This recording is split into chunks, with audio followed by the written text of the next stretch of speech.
జరుగుతున్న వీర్ సావర్కర్ 42వ జయంతి ఉత్సవ కార్యక్రమాలకి ఉన్న పెద్దలకి నా ముందున్న కార్యకర్తలందరికీ నమస్కారాలు తెలియజేస్తూ వీర్ సావర్కర్ గురించి వారి యొక్క హిస్టరీ గురించి మన కార్తీక్ రెండు విషయాల ముందు ప్రస్తావన చేశారు. వారి హిస్టరీ వారి గురించి పెద్దవాళ్ళు తెలియపరుస్తారు. ఈరోజు యువత ఎలా ఉండాలి, మనకి 47లో స్వాతంత్రం వచ్చినాక ఈ దేశాన్ని విచ్ఛిన్నం చేయాలని అనేక దేశాలు, ఎందుకంటే మనము ప్రాచీన దేశంలో మనది గురువు స్థానం. ఈరోజు మొన్న చూస్తే మనము ప్రపంచంలోనే 4వ స్థానానికి వచ్చాము. ప్రాచీనంలో ఎక్కడెక్కడైతే దేశాలు అడుక్క తింటున్న సమయంలో మన దేశంలో బంగారు రాసులతోటి, డైమండ్స్ తోటి మన దేశం విరచిల్లింది. ఎక్కడైతే ఆకలి కేకలు ఎక్కడైతే ఉంటే మన దేశం నుంచి వాళ్ళకి సహాయం చేసిన రోజులు మనవి. అలాంటి గురువు స్థానం నుంచి మనని ఈ దేశాన్ని విచ్ఛిన్నం చేయాలి. ఎందుకంటే మన దగ్గర కల్చర్ ఉంది, మన దగ్గర అనేక యూనివర్సిటీస్ ఉండే, అనేక యూనివర్సిటీస్ని దగ్ధం చేసిరు. అనేక యూనివర్సిటీస్లో మన దగ్గర ఉన్న నాలెడ్జ్ని దగ్ధం చేసిరు. ఒక్కొక్క యూనివర్సిటీ దగ్ధం చేస్తున్న సమయంలో కొన్ని సంవత్సరాలు పడ్డాయంటే బుక్కులు రావడానికి. అంత గొప్ప నాలెడ్జ్ మన దేశంలో ఉంది. కూడా కాలేజ్ కొన్ని సంవత్సరాలు పడ్డాయి. నేను ఎల్లోరా కేవ్స్కి వెళ్ళిన రీసెంట్గా. మదన్ గుప్తా గారు చెప్తారు ఒక రీల్స్లో, అనేక మంది ఒక కొండనంట పైనుంచి చెక్కుకుంటూ కిందికి వస్తే ఒక శివుని ఆలయం చేసిందంట. దాన్ని ధ్వంసం చేయకి కొన్ని నెలలు, కొన్ని సంవత్సరాలు పట్టి అయినా కానీ పూర్తిగా ధ్వంసం చేయలేకపోయింది. అలాంటి నాలెడ్జ్ భారతదేశంలో ఉండేది. అలాంటి నాలెడ్జ్ని బ్రేక్ చేద్దామని అనేక కుట్రలు అంటే వాళ్ళకి సహకరించిందే ఈ దేశంలో ఉన్న ఒక దరిద్రపు పార్టీ కాంగ్రెస్ పార్టీ. ఈరోజు ఆ కాంగ్రెస్ పార్టీ వీర్ సావర్కర్ అంటారు. గుర్తుపెట్టుకోండి, ఈరోజు రాష్ట్రీయ స్వయం సేవక సంఘకి కూడా ఒక నావాలనే ఒక ఆలోచన వచ్చినప్పుడు డాక్టర్ జీకి ఆయనకు కూడా ఒక ఇన్స్పిరేషన్ వీర్ సావర్కర్.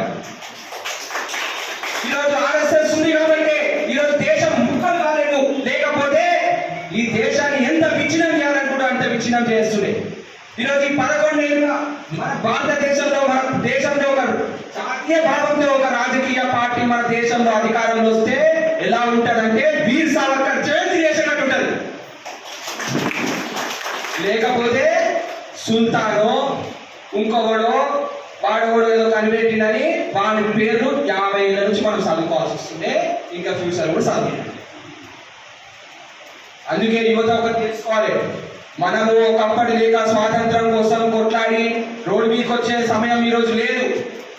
మనము ఒకరిని ఈ బ్రిటిష్ వాళ్ళలో లేదు, ఇంకొకరు లేక మనము వాళ్ళ ముందు గన్నులతో కొట్లాడే అవసరం లేదు, మనం కత్తులతో కొట్లాడే అవసరం లేదు.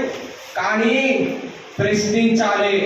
మన ఐడియాలజీని, మన దేశాన్ని తిట్టే ఈ దేశంలో ఉన్న దేశ ద్రోహులను ప్రశ్నించాలి.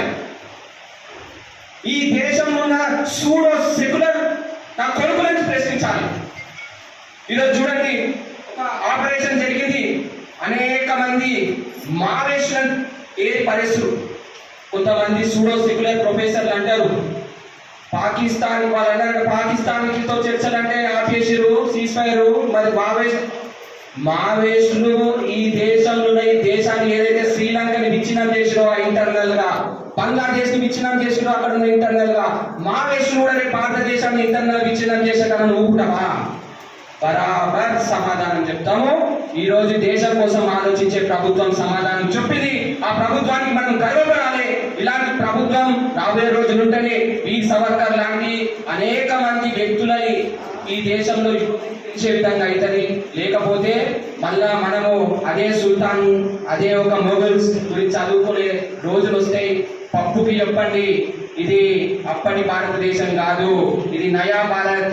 ఎవరైనా అడుగు వేస్తే వానికి ఆపరేషన్ సింధూర్ ఉంటుంది. ఎవరైనా ఈ దేశాన్ని విచ్ఛిన్నం చేయాలంటే మావోయిస్ట్కి ఎట్లా జరిగిందో అలా ఉంటది. సూడో సెక్యులర్ కి సమాధానం చెప్పాల్సిన బాధ్యత ఈ దేశంలో ఉన్న యువతకు ఉంది. ఈ అవకాశం ఇచ్చినందుకు ధన్యవాదాలు. భారత్ మాతాకి జై.